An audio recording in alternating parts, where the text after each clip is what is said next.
Una vez más doy gracias a Dios por este medio mediante el cual cada sábado nos permite llegar a sus hogares portando una porción de su alimento espiritual con un mensaje inspirado en su palabra.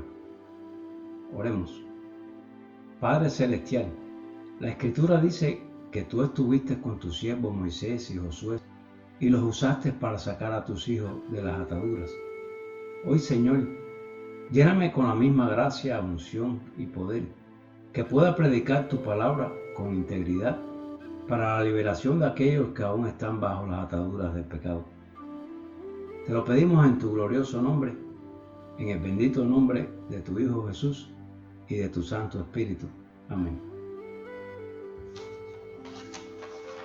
Nuestro estudio de hoy es el número 10 de nuestra serie titulada El fin de las profecías, que nos enseña sobre la vida y las profecías de Daniel. Sin embargo, aunque es el estudio 10, esto no significa que estaremos estudiando necesariamente el capítulo 10 del libro de Daniel. La semana pasada consideramos la primera parte del capítulo 9 de Daniel, en donde pudimos ver una de las oraciones más espectaculares e instructivas de la Escritura. Haciendo un resumen sobre lo que estudiamos la semana pasada, veremos que en el capítulo 9 está dividido en varias secciones. La primera sección está compuesta por el versículo 1 y 2, en donde podemos ver el entendimiento de Daniel de las escrituras proféticas de Jeremías que están escritos en Jeremías 25:11. Jeremías puntualizó una profecía bíblica y esta profecía era que Israel sería conquistado, pero que recuperarían su tierra al cabo de 70 años, que solo estarían en el exilio durante 70 años, y entonces Daniel se encuentra con el libro de Jeremías. Ya han transcurrido 66 años de esta profecía y él quizás habrá dicho: oh Dios mío, esta profecía está a punto de llegar a su fin, y entonces inclina su rostro a Jehová en oración. La segunda sección, los versículos del 3 al 19, es la oración más larga registrada del profeta Daniel, una sección que nos enseña cómo luce una oración cuando alineamos nuestra voluntad con la voluntad de Dios. Y vimos allí que Daniel había estado leyendo las escrituras del profeta Jeremías antes de buscar la presencia de Dios en sus oraciones. Aquí está nuestra primera enseñanza. Vemos luego que Daniel reconoce que la ira de Dios ha estado alineada a su justicia. Y interesantemente, aquí vemos una segunda enseñanza, en donde Daniel, un siervo de Dios dedicado a Dios y alguien que según todos pudimos ver en los capítulos anteriores, ha disfrutado de la gracia de Dios, no se presenta a Dios como alguien totalmente justo, alguien listo para apuntar su dedo acusador a un pueblo desobediente. Verá usted que Daniel no dijo: tu pueblo pecó contra ti. No, él no dijo eso. Daniel dice: hemos pecado y hecho mal. Él está reconociendo que todos los problemas que afligía a todos había llegado porque habían desobedecido a Dios. Entonces, él está aceptando toda la responsabilidad por las condiciones en que se encontraban. Sorprendentemente, con todas las bendiciones que Daniel había recibido de Dios, él no se presenta ante Dios como alguien que está por encima del menor de los transgresores. Esta enseñanza pareciera aplicar muy bien a aquellos amados hermanos espirituales que en ocasiones acostumbran a mirar o a tratar a otros con ciertos aires de grandeza, como si ya ellos hubieran alcanzado el cielo. Daniel dice, hemos pecado. Él se identifica con su pueblo. Y eso es algo que necesitan desesperadamente muchas personas. Porque en el día de hoy es muy fácil señalar con el dedo a la multitud. Es fácil hablar de cómo los otros fallaron, como si se tratara de otro equipo. Es fácil señalar con el dedo al resto de la iglesia y decir que han pecado. Pero la realidad es que todos estamos unidos por una sola gracia, por un solo sacrificio. Y como parte del cuerpo estamos identificados con la iglesia. Analice por un momento lo siguiente. En los Juegos Olímpicos, usted puede desempeñar una jugada realmente espectacular, moverse con cierta destreza y destacarse más que otros jugadores, pero si su equipo pierde, también usted habrá perdido. ¿Entiende eso? Escúcheme bien, siervo o sierva de Dios. Escúcheme usted que dice tener un ministerio en la obra de Dios. Donde quiera que esté su posición, si la iglesia falla, entonces todos hemos fallado. Y esta es la actitud que nos debe de identificar ante la presencia de Dios. O somos todos parte del cuerpo de Cristo, o no somos nada. Por otro lado, es bueno observar que en la oración de Daniel no vemos reclamos contra Dios. En otras palabras, Daniel no está tratando de culpar a Dios por sus problemas. Daniel simplemente se humilla, reconociendo que toda esa aflicción por la cual han pasado es algo que todos trajeron sobre ellos mismos como merecido, a causa del pecado y la desobediencia a Dios. Ahora, la enseñanza número 3 de la primera parte de este capítulo de Daniel es la siguiente. Vemos que Daniel no pide a Dios saber más allá de la palabra profética de Jeremías. Él no hace una oración buscando entendimiento con relación a lo que habla la profecía sobre el fin de las 70 semanas. Él solo le pide a Dios que dentro de su justicia y su misericordia, que no demore más el cumplimiento de esta profecía, que se apiade de su pueblo. En realidad Él no está intercediendo por Él mismo a su favor, lo está haciendo por su pueblo. Su oración está enfocada en la necesidad y el perdón de los demás. Y aquí vemos que esta enseñanza número 3 es una réplica de lo que aprendimos en el libro de Job, en el capítulo 42:10, en donde podemos ver que solo después de Job haber orado por sus amigos, el Señor lo hizo prosperar de nuevo y le dio 2 veces más de lo que antes tenía. Y terminamos esa primera parte de este capítulo que dimos la semana pasada con este interrogante. ¿Habrá escuchado Dios la oración de Daniel?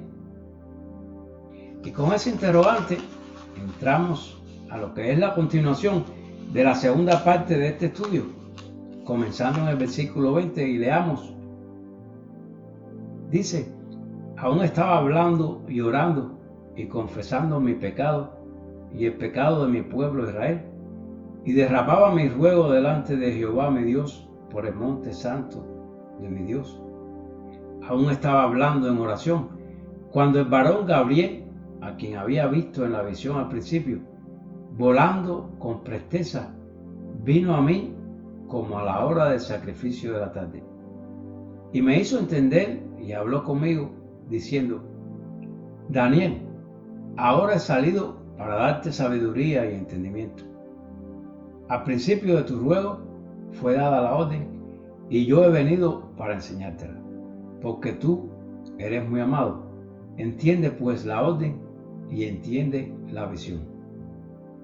Ahora, detengámonos aquí, pongamos atención por lo que hemos leído. No solamente ya sabemos que la oración de Daniel fue escuchada, sino que, como dice el ángel Gabriel, la orden a la respuesta de la oración de Daniel fue dado inclusive mucho antes que Daniel terminara su oración. Esta es una de las pocas ocasiones que la palabra de Dios nos habla de los ángeles volando. En muchas citas bíblicas hace referencia al encuentro con ángeles de Dios, diciendo, y se le apareció. Y es de notar que cuando nos humillamos a Dios con la actitud apropiada, Exponiendo toda nuestra suciedad y reconociendo su grandeza, Dios nos escucha con más atención y que, como dice anteriormente, si nuestros ruegos no llaman la atención sobre nosotros mismos, sino por el dolor del prójimo, esto definitivamente tocará las puertas del cielo. Verás que yo le invito a leer esta oración de Daniel exactamente desde el versículo 3 al 19 y le puedo asegurar que no le tomará más de 3 minutos para hacerlo. ¿A cuánto no le gustaría que antes de que terminemos nuestras oraciones a Dios, abrir nuestros ojos y ver que su mensajero está a nuestro lado, esperando atentamente a que terminemos de orar para darnos la respuesta de Dios a nuestra oración? En ocasiones, mientras oramos a Dios, miramos al infinito del cielo como si estuviésemos hablando a un Dios que se encuentra en un lugar distante. Pero si el ángel de Dios le pudo tomar menos de 3 minutos para volar hasta la presencia de Daniel, y además nos dice que desde el comienzo de sus ruegos Dios le ordenó salir para entregar la respuesta, cabe hacernos la pregunta: si Dios no está tan lejos de nosotros, ¿por qué ha tardado tanto para responder mis oraciones y súplicas? Qué bueno que usted se pregunte esto, porque sobre eso estaré hablando más adelante en el capítulo 11 de nuestro próximo estudio de Daniel, en donde, a diferencia de esta oración, allí veremos una oración que no fue respondida con la misma rapidez, y entonces entenderás mejor de lo que estos pasajes del estudio de hoy nos están enseñando. Amiga y amigo mío, Dios es totalmente capaz de responder a nuestras oraciones, no solo mientras estamos orando, como fue el caso de Daniel. La Biblia dice que Dios puede responder a nuestras oraciones incluso antes de que la palabra se gesticule. En Isaías capítulo 65 dice el versículo 24: y antes que clamen, responderé yo, mientras aún hablan, yo habré oído.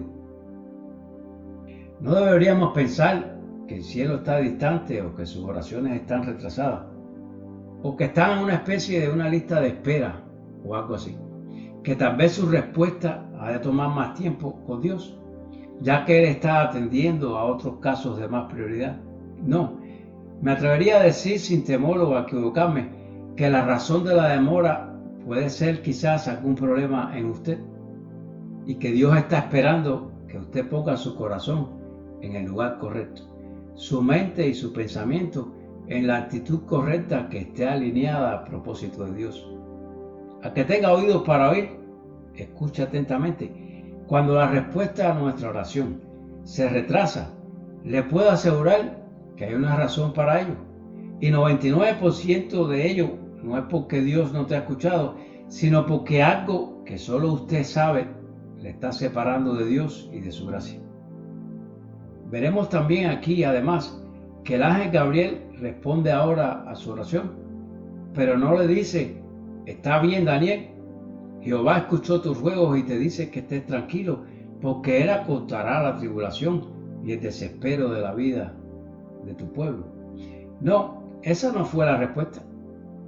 Como vemos a continuación, Dios le daría a Daniel el regalo de una profecía, no solamente para el pueblo de Israel, sino para toda una humanidad y muchas generaciones por venir. Los 4 versículos que a continuación estaremos leyendo del 24 al 27 es lo que llamamos las 70 semanas de la profecía de Daniel. Y creo también que es importante llamar la atención que Jesús, al hablar sobre su segunda venida a sus discípulos, como podemos leer en Mateo 24 y 25, hace referencia a estos últimos 4 versículos de este capítulo 9 de Daniel. Vayamos un momento a lo que dice Mateo 24 y leamos en el versículo número 3. Dice: y estando él sentado en el monte de los olivos, los discípulos se le acercaron aparte, diciendo: dinos, ¿cuándo será estas cosas? ¿Y qué señal habrá de tu venida y del fin del siglo? Respondiendo Jesús les dijo: mirad que nadie os engañe, porque vendrán muchos en mi nombre diciendo: yo soy el Cristo, y a muchos se engañarán. Y oiréis de guerras y rumores de guerras. Mirad que no os turbéis, porque es necesario que todo esto acontezca, pero aún no es el fin. Porque se levantará nación contra nación, y reino contra reino, y habrá pestes y hambres y terremotos en diferentes lugares, y todo esto será el principio de dolores. Muchas personas tratan de asociar estos acontecimientos como señales de fin, excepto que Jesús realmente dice que estos no son señales. Él dice que todo eso sucederá, pero el final aún no será. Estas cosas, más todo lo que nos sigue hablando de Mateo 24:9 en adelante, estarán presentes en los últimos tiempos y aumentarán en frecuencia o intensidad. Pero en el versículo 15, Jesús nos habla de un evento clave, el cual sí debemos de observar. Él dice: por tanto, cuando veáis en el lugar santo la abominación desoladora de la que habló el profeta Daniel, el que lee entienda, y entonces los que estén en Judea huyan a los montes. Continuamos leyendo en el versículo 24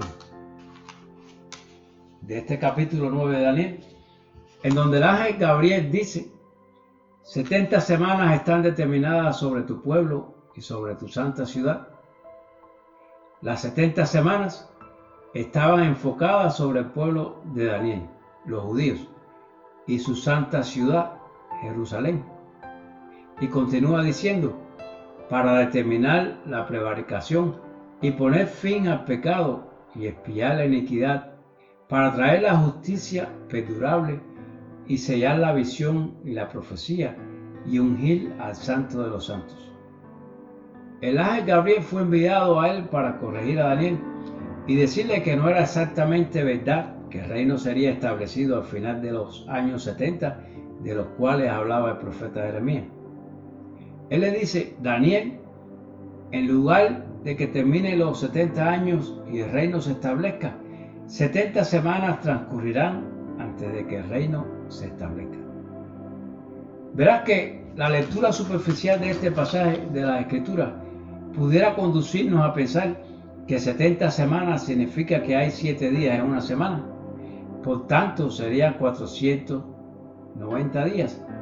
Y eso es lo que significa, sí, pero es bueno aclarar también que la palabra traducida, Shabón, se refiere a un grupo de 7.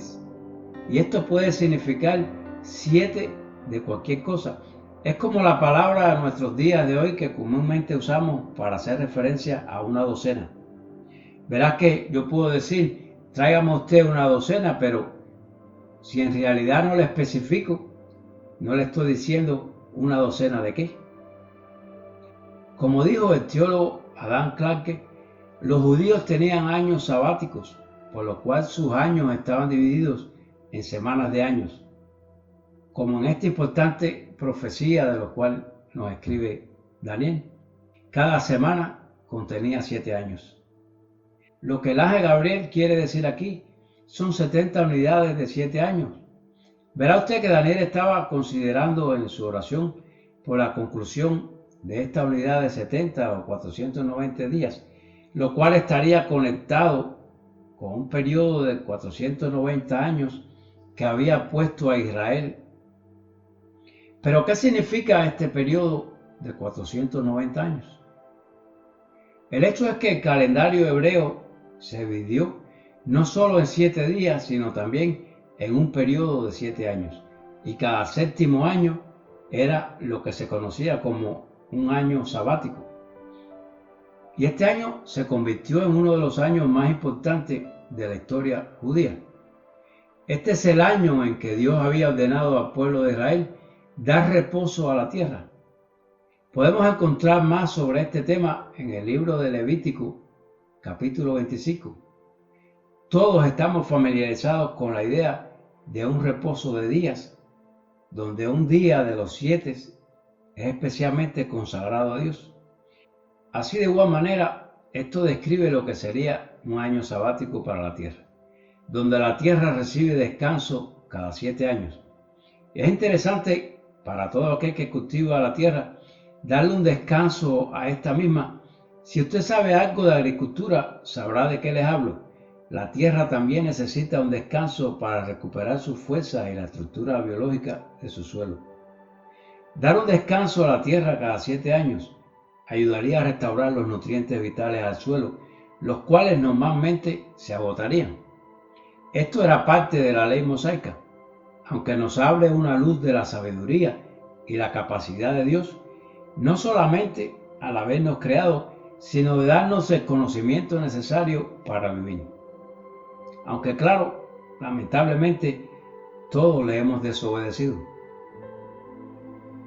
Obviamente que este era un llamado para una gran fe por parte de Israel, donde debían de confiar en que Dios proveería lo suficiente durante 6 años para que pudieran tener provisiones para el séptimo.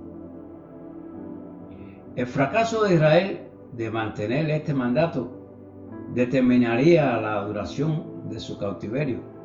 Levítico 26:34 dice que si Israel no es obediente, Dios se aseguraría de que la tierra obtenga su sabático por medio de exiliar a la nación hacia territorio enemigo.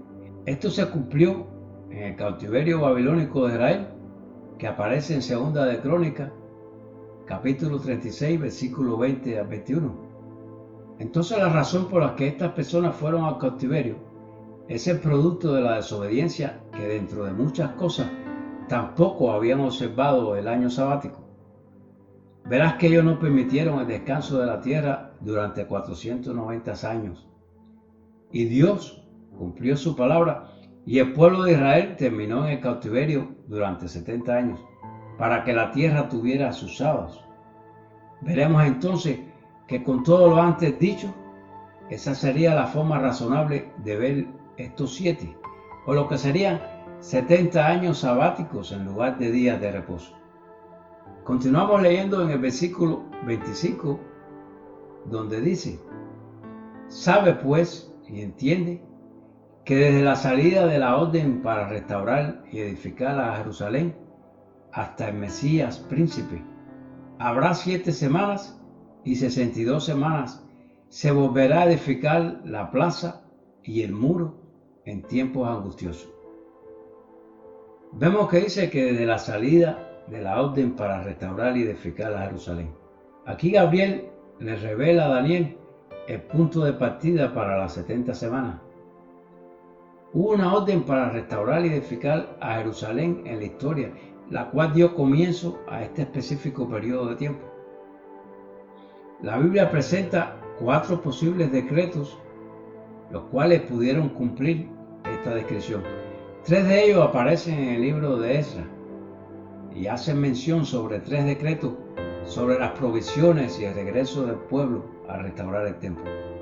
Ahora bien, el 4º decreto lo vamos a encontrar en el libro de Nehemías. Puede tomar usted lápiz y papel y anotar si le gusta Nehemías capítulo 2, para que después en su tiempo de estudio pueda leerlo con más tranquilidad y entender mejor este pasaje. El versículo 25 que acabamos de leer es un pasaje notable, el cual se refiere a la reconstrucción de Jerusalén y no al templo. Podemos leer con más detalle sobre esta orden o decreto, como les dije en el libro de Nehemías capítulo 2, en donde el rey Artajerjes envía a Nehemías a reedificar los muros de Jerusalén. Y ese es el punto de partida, que es en donde comienzan las 70 semanas. Comienza en el libro de Nehemías, cuando este hombre se presentó ante el rey Artajerjes y le hizo una petición, y el rey le concedió un decreto en su año 20 de su reinado. Y este año 20 pasó a ser una de las fechas más famosas, incluso dentro de la historia profana. Podemos partir entonces desde este año 445 a.C., en que se ordena la reconstrucción de los muros de Jerusalén, como el punto de partida hasta la llegada del Mesías. El versículo 26 nos dice: y después de las 72 semanas, dice el ángel Gabriel, se quitará la vida al Mesías, mas no por sí. El término bíblico de quitará la vida es en veces utilizada para describir ejecución. Podemos esto leerlo en Génesis 9:11 y Éxodo 31:14. Gabriel le dijo a Daniel que el Mesías se le quitaría la vida por el bien de otros, mas no por sí. Después de estas 69 semanas, habrían transcurrido 483 años, y he aquí, Cristo fue crucificado, pero todavía aún falta una semana que completan las 70 semanas, o los 490 años. Y continuamos leyendo en busca de esta semana, en lo que nos falta por leer de este capítulo 9, en donde nos habla de los eventos de la semana 70. Y continúa diciendo, y el pueblo de un príncipe que ha de venir destruirá la ciudad y el santuario, y su fin será la inundación, y hasta el fin de la guerra durarán las devastaciones. Gabriel describió a este príncipe como alguien que vendría a destruir la ciudad y el santuario. Alguien que todos conocemos como el anticristo. Y el versículo 27 dice, y por otra semana confirmará el pacto con muchos. A la mitad de la semana hará cesar el sacrificio y la ofrenda. La tribulación es uno de los periodos más importantes del trato de Dios con la humanidad y ocupa un lugar muy importante en su plan profético. Se le dedica más espacio a este pequeño periodo de 7 años que a cualquier otro lazo similar en la Biblia. Se le menciona más de 50 veces en el Antiguo Testamento, con expresiones tales como gran calamidad, el día de la ira, el día de la ira del Señor, el día de la venganza de nuestro Dios, tiempo de prueba. Esta semana, en realidad, está haciendo referencia a estos 7 años faltantes. Jesús habla de ello a sus discípulos, como hablamos anteriormente, en donde describe una secuencia de 7 años de eventos del tiempo del fin, usando las etapas del parto como una analogía de los primeros dolores de parto. Esto marcaría de esos 7 años la mitad. Es decir, esto sería la primera mitad de angustia o tribulación, y entonces la otra mitad, los 3 años y medio restantes, es lo que conocemos entonces por el término de gran tribulación. También nos dice que la línea divisoria entre los primeros dolores del parto y la gran angustia es un evento específico llamado la abominación desoladora. Jesús nos dice que debemos mirar al profeta Daniel para obtener detalles de este periodo de tiempo. Han pasado más de 2000 años desde que el Mesías fue cortado y aún falta un periodo de 7 años para finalizar la profecía. Si observamos detenidamente estos versículos de Daniel 9 como nos exhortó nuestro Señor, encontramos que en la información que da el ángel a Daniel, ese último tiempo de 7 años de periodo, ocurrirá una señal o un evento que marcará la mitad de estos últimos 7 años y el comienzo de esta gran tribulación. Termina diciendo el versículo 27, después, con la muchedumbre de las abominaciones, vendrá el desolador, hasta que venga la consumación y lo que está determinado se derrame sobre el desolador. Escuche con atención, este pueblo del gobernante que vendrá a destruir la ciudad y el santuario vendrá como una inundación o una guerra, la cual continuará hasta el fin. Este gobernante del que habló Jesús, que causará la abominación desoladora, dice que confirmará un pacto con muchos por 7 años. Y entonces dice que a la mitad de estos 7 años, lo cual son 3 años y medio, pondrá fin al sacrificio y la ofrenda en el templo. Dice que levantará una abominación desoladora hasta que se derrame sobre él el fin que está decretado para sí.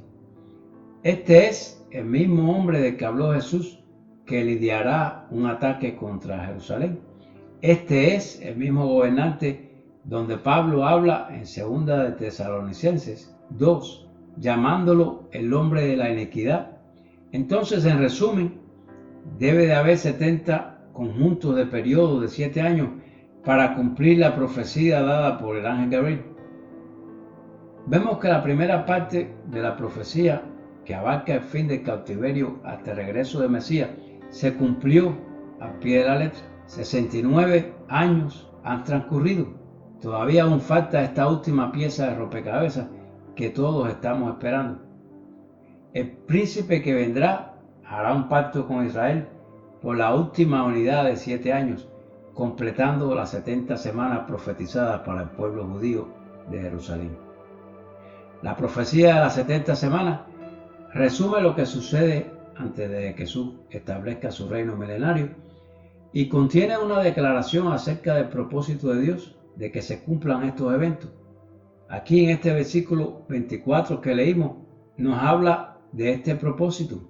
El primero es para terminar la prevaricación. El segundo dice para poner fin al pecado. El tercero dice para expiar la iniquidad. Y observe que de estos resultados que hemos leído hasta ahora, cabe destacar que este 3, donde dice para expiar la iniquidad, es cumplido en Jesús, quien a través de su sacrificio realizó la expiación para nuestros pecados, como dice Romanos 3:25 y Hebreos 2:17. Después, el número 4 dice para traer la justicia perdurable. El número 5 dice para sellar la visión y la profecía. Y el número 6 para ungir al santo de los santos. Jesús nos advierte de este evento, como leímos anteriormente en Mateo 24:15. Después que el anticristo rompe el pacto con Israel, empezará un tiempo de gran tribulación, como aparece en Mateo 24:21. Las profecías de las 70 semanas son algo realmente complejo e increíblemente detallado. Por supuesto que existen diversas interpretaciones acerca de ella, pero al final de los debates que puedan surgir a raíz de esta profecía, nos cabe preguntarnos, ¿estamos realmente preparados? Una cosa es cierta, Dios tiene un calendario muy bien planificado y al parecer todo indica que se está cumpliendo todo según lo programado. Él conoce el fin desde el principio, como dice Isaías 46:10, y debemos estar siempre esperando el retorno triunfal de nuestro Señor, como nos exhorta también Apocalipsis 22:7. Para la próxima sesión estaremos dando un vistazo que nos ayudará a entender mejor dónde estamos en nuestro tiempo con relación a esta profecía y hacia dónde nos dirigimos. Hasta aquí hemos llegado al final de este estudio y demás está de invitarles a compartir con nosotros desde cualquier lugar del mundo donde nos esté siguiendo para compartir el pan de vida.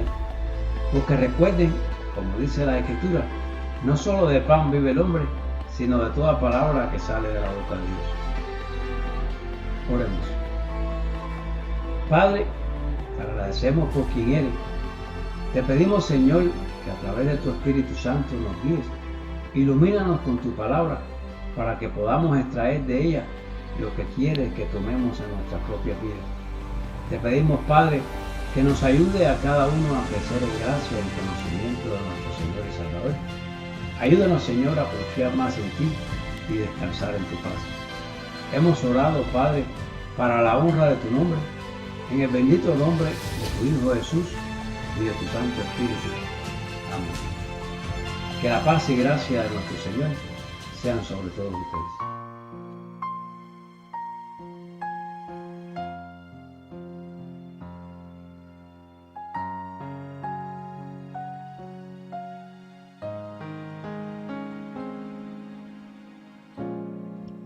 He pasado por el valle de la muerte y al gritar tu nombre vuelvo a renacer. Me he sentado a la sombra del olvido y tu luz radiante me hace comprender que soy la justicia de Dios, que mi cautividad quitó. Caerán 1000 a mi diestra, mas sigo confiando, no me tocará. Pues mi fe no está basada ni en los comentarios, ni en el que dirá. Él me ha hecho vencedor y a su diestra me sentó. Solo tu gracia me ha sostenido, solo tu gracia me ha sostenido. Tú me has hecho comprender que no tengo que temer, que mi fe es suficiente y venceré. Solo tu gracia me ha sostenido, solo tu gracia me ha sostenido, que aún en mi debilidad tu poder se hace más fuerte y tu gracia es el poder que me sostiene. No importa lo que digan, no importa lo que hagan, nada me detendrá. Solo tu gracia me ha sostenido, solo tu gracia me ha sostenido. Tú me has hecho comprender que no tengo que temer, que mi fe es suficiente y venceré. Solo tu gracia me ha sostenido, solo tu gracia me ha sostenido, que aún en mi debilidad tu poder se hace más fuerte y tu gracia es el poder